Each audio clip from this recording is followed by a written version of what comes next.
తెలంగాణ రాష్ట్రం భౌగోళికంగా దక్షిణ భారతదేశానికి గుండెకాయ వంటిది. ఇక్కడి రైల్వే నెట్వర్క్ పటిష్టంగా ఉంటేనే దేశవ్యాప్త రవాణా వ్యవస్థ సజావుగా సాగుతుంది. ఈ ప్రాధాన్యతను గుర్తించిన కేంద్ర ప్రభుత్వం రాష్ట్రంలోని రైల్వే మౌలిక సదుపాయాలను అంతర్జాతీయ ప్రమాణాలకు అనుగుణంగా మార్చడానికి నడుం బిగించింది. దీనిలో భాగంగా ఇటీవల కేంద్ర బొగ్గు గనుల శాఖ మంత్రి కిషన్ రెడ్డి, కేంద్ర రైల్వే మంత్రి అశ్విని వైష్ణవ్తో న్యూఢిల్లీలో సమావేశమై తెలంగాణలో కొనసాగుతున్న కీలక ప్రాజెక్టులపై సుదీర్ఘంగా సమీక్షించారు. ఈ సమావేశం కేవలం సాధారణ సమీక్ష మాత్రమే కాదు, రాష్ట్రంలోని సామాన్య ప్రయాణికుడి నుంచి ఆధ్యాత్మిక యాత్రికుల వరకు అందరికీ ప్రయోజనం చేకూర్చేలా రైల్వే వ్యవస్థను ఆధునీకరించే ఒక బృహత్ ప్రణాళిక. ప్రయాణికులకు కేవలం ప్రయాణం మాత్రమే కాకుండా స్టేషన్లలో దిగినప్పుడు ఒక ప్రపంచస్థాయి అనుభూతిని అందించడమే ఈ ప్రాజెక్టుల ప్రధాన లక్ష్యం. రాష్ట్రంలోని 42 ప్రధాన స్టేషన్లను అమృత్ భారత్ పథకం కింద అభివృద్ధి చేయడం ఈ మార్పుకు పునాదిగా నిలవనుంది. తెలంగాణ వ్యాప్తంగా ఎంపిక చేసిన 42 రైల్వే స్టేషన్లలో అమృత్ భారత్ పథకం కింద పనులు శరవేగంగా సాగుతున్నాయి. ఈ పథకం ద్వారా పాతబడిన స్టేషన్లను కేవలం మరమ్మతులు చేయడం కాకుండా పూర్తిగా సరికొత్త డిజైన్లతో పునర్నిర్మిస్తున్నారు. స్టేషన్లు ఆ ప్రాంత సంస్కృతిని ప్రతిబింబిస్తూనే ఆధునిక హంగులతో అలరారుతాయి. వెయిటింగ్ హాల్స్ ఆధునీకరణ, మెరుగైన టాయిలెట్ సదుపాయాలు, వికలాంగులకు అనుకూలమైన ర్యాంపులు మరియు లిఫ్టుల ఏర్పాటు, ఉచిత హైస్పీడ్ వైఫై, మెరుగైన డిజిటల్ డిస్ప్లే బోర్డులు. భవిష్యత్తులో ఈ స్టేషన్లను కేవలం రైలు ఎక్కే చోటుగానే కాకుండా వాణిజ్య కేంద్రాలుగా మార్చాలని కేంద్రం లక్ష్యంగా పెట్టుకుంది. ఈ 42 స్టేషన్ల ఆధునీకరణ పూర్తయితే తెలంగాణలోని ద్వితీయ శ్రేణి నగరాల ముఖచిత్రం మారిపోతుంది. మంత్రి కిషన్ రెడ్డి ఈ పనులను మరింత వేగవంతం చేయాలని కోరారు. తద్వారా సామాన్య ప్రజలకు ఈ సేవలు త్వరగా అందుబాటులోకి వస్తాయి. తెలంగాణలో అత్యంత ప్రసిద్ధ పుణ్యక్షేత్రాలలో ఒకటైన కొమురవెల్లి మల్లన్న క్షేత్రానికి రైలు సౌకర్యం కల్పించడమనేది భక్తుల దశాబ్దాల కల. ఈ కలను సాకారం చేస్తూ నిర్మిస్తున్న కొమురవెల్లి మల్లన్న రైల్వే స్టేషన్ పనులు ఇప్పుడు తుది దశకు చేరుకున్నాయి.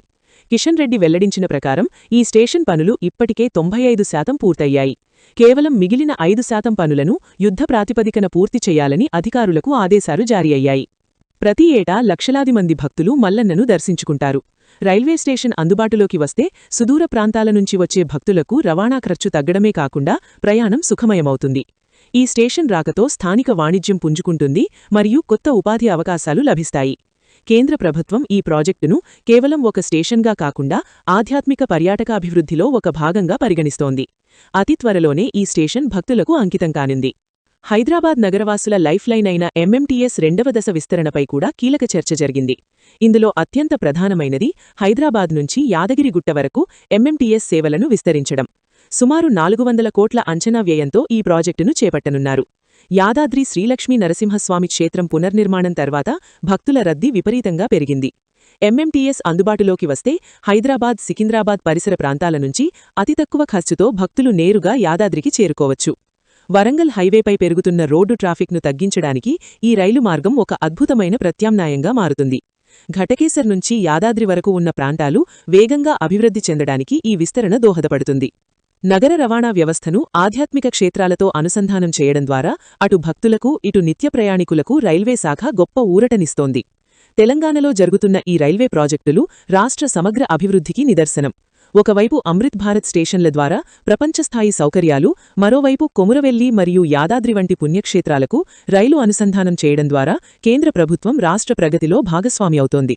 మంత్రులు కిషన్ రెడ్డి మరియు అశ్విని వైష్ణవ్ల మధ్య జరిగిన ఈ సమీక్ష కేవలం నిధుల కేటాయింపుతో ఆగకుండా పనుల అమలులో వేగాన్ని పెంచేలా ప్రణాళికలు సిద్ధం చేసింది.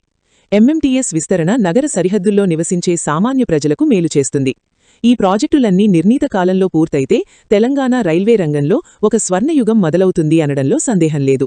మౌలిక సదుపాయాల కల్పన, ఆధ్యాత్మిక పర్యాటక వృద్ధి మరియు వేగవంతమైన రవాణా, ఈ 3 లక్ష్యాలతో సాగుతున్న ఈ ప్రయాణం తెలంగాణను ప్రగతిపథంలో మరింత ముందుకు తీసుకెళ్తుంది.